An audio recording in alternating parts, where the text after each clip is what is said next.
Awan pa iti anya apakabigbigan, iti masuspetsa iti pimaltog ni Joseph Winston Rosal, wenno mas amamu itinagan a Jojo, 46 ti tawen na, nga agnay iti Bayubay Norte, ili a San Vicente, may sa a radio technician, kinagsimsimpa iti paltog. Basar ti investigasyon iti kapulisan iti natakamat nga ili, iti biktima ket agdama nga simsimpaen na iti chap-chap na, aditan a pinaltugan da, oras iti 1:30 iti malem, iti Sabado may 5 nga aldaw, daytoy a bulan. Based on the investigation that we conducted, rumor nga nagpamarang nga amu datoy biktima iso ni Joseph Winston Rosal, aka Jojo Rosal, ket kasa resulta iti medical legal nga kinandak ti attending medical legal officer na DepEl short distance ti panangpaltog detoy suspect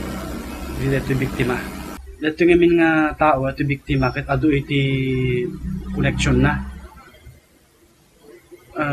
May sa iso ng radio technician ket adu iti papasimpakin niya na iti handheld radios,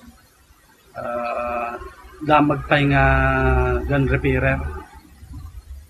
Iso nga nadaros lang nga ma-access ti tao iso na ta nagpamarang dalaing customer.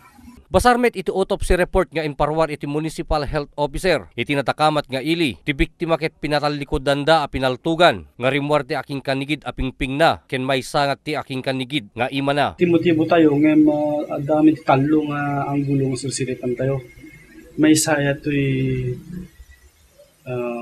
pagka-gun repairer na, may kadwa na takwaran tayo nga medyo mahilig iti babae.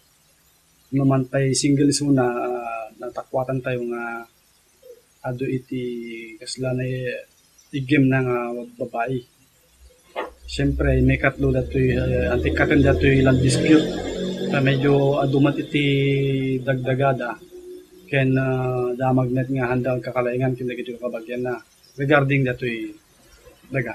Awamit iti na recover na nga slag, awan tinaala di medical legal officer nga slag, ken awamit iti napidot nga empty shell yan ti crime scene. So nga baka kunami, baka revolver, pay revolverhan nga may eject di empty shell na.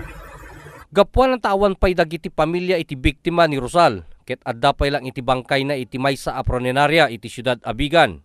Ken inyo na unay pa iti nadakamat ko opisyal nga aramiden da aming nga kabailanda tapno maamuan tumet lang no anya iti katatao dagiti nagbalin a masuspecha.